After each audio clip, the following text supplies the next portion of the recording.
Welcome everyone. Today's video we're going to talk about pruning roses in March. So in today's video we're going to go through the best time of year to prune your roses, how much growth to take off and where on the plant to make those important cuts. And we're going to do an added extra at the end when it comes to feeding your roses. So without further ado, let's get into today's video.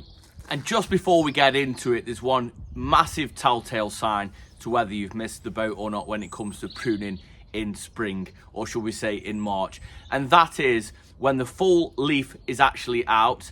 We don't recommend that you actually start pruning then. So the ideal time is when the plant is actually in dormancy. So we're talking back end of the year in autumn all the way through to February. But if you're a little bit later like me and you're looking to do it in March, this telltale sign will absolutely help you determine whether you should or you shouldn't prune it. And that is just simply whether the actual leaf is out fully or whether it's just still opening. And mine are on the plant, so we're going to go ahead and we're going to do some pruning. So just on the main plant just here, you can see we have some dead. And it's really easy to tell that it's dead because it's completely browned off compared to a green one just next to it. Now, with the dead, it's entirely up to you as to how brave you want to be. But have confidence that when a stem looks like this, and I'll give you a closer up view in a second, then you can take this right down to the base.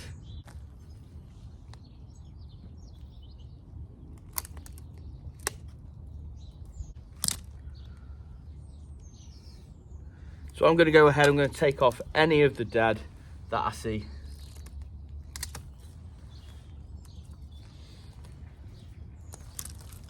I am actually going to keep these because can you see the spikes on those? I'm going to lay these around some of my more tender plants like my delphiniums, which the slugs absolutely love. So I'm going to place these around as a bit of a deterrent for the slugs, so that's a good tip. Let's just check this for any crossed branches, and I have actually got one, so I'll show you what that looks like as well. So just in my rose plant just here, you can see there we've got a rubbing stem. So ideally you want to be taking out any growth that is less than the width of a pencil. So I'm going to be taking this one out anyway.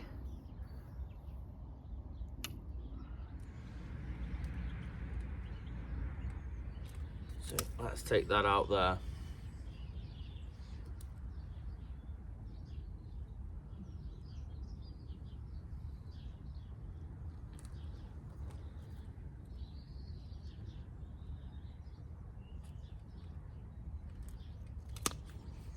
Just taking off any cross members that I can see.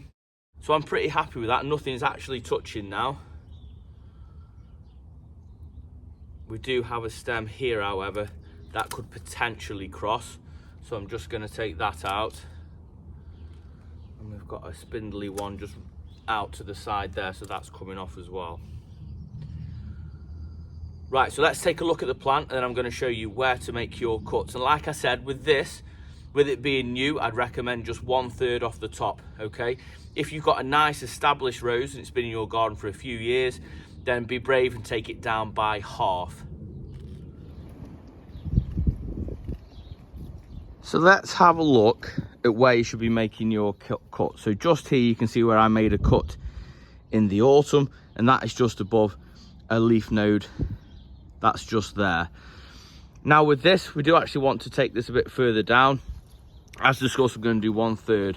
So I'll be taking off about that much growth off the top. But as you can see, it hasn't got a visible growth point.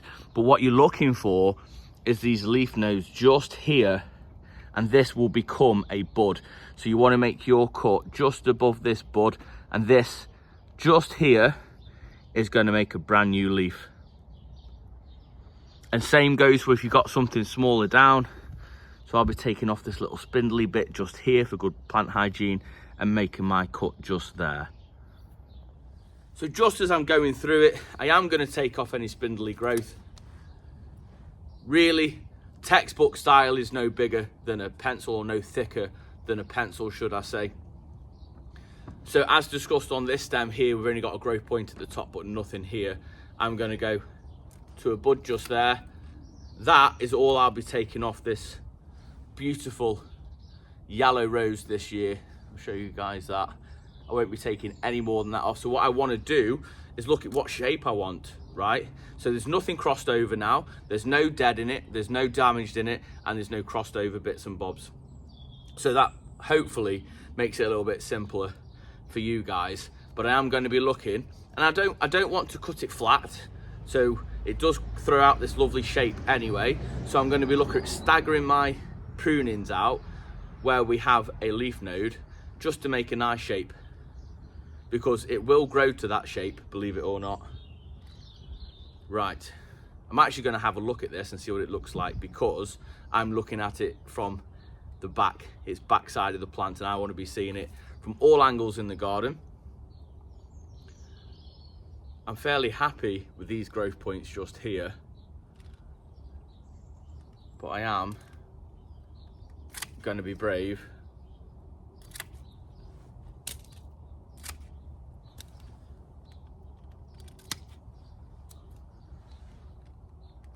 do some staggered points. So just there, and I'm going to have a look at this side.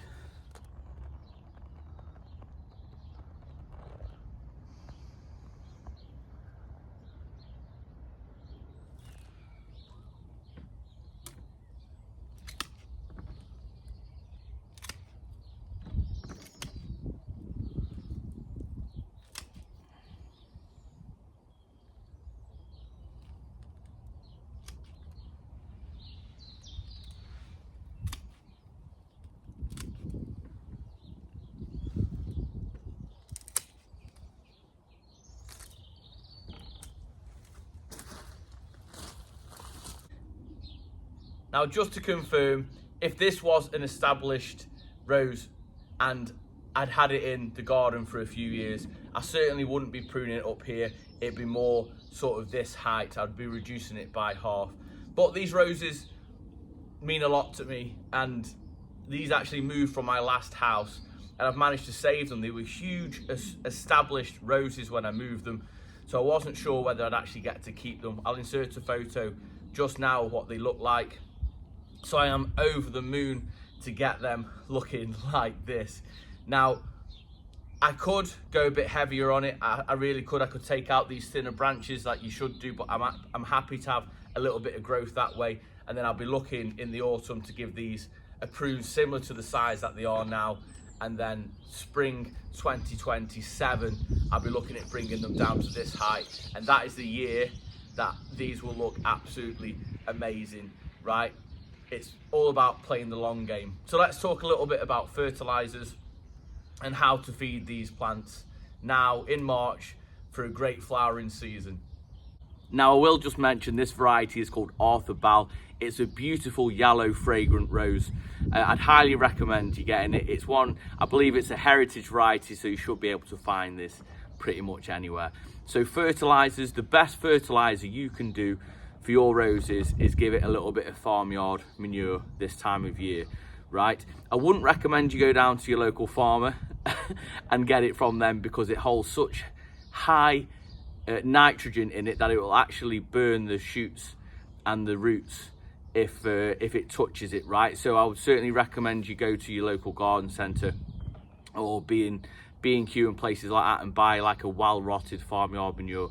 And all you simply need to do with that is scatter it around the base, and then it will simply water in when it rains. And that's all they really need. There's a lot of companies and a lot of things out there that you can actually use this or use that, use Osmocot, use slow release. And where I don't think that's a bad idea at all, I think if we want to keep it simple, give it a really good feed late on in the season, so in sort of November, and then give it some farmyard manure again in the spring as well. There we have it. I hope you've enjoyed it. That is pretty much everything I know about pruning roses. And I've been doing it a few years, right? I'm just happy that I've got my sickly looking ones back on the right track. But if you did enjoy it, then please give it a big thumbs up, as it really does help the channel out, and drop a comment down below, as it helps share it out to others who love gardening just like we do. But until tomorrow, I'll see you in the garden. You take care.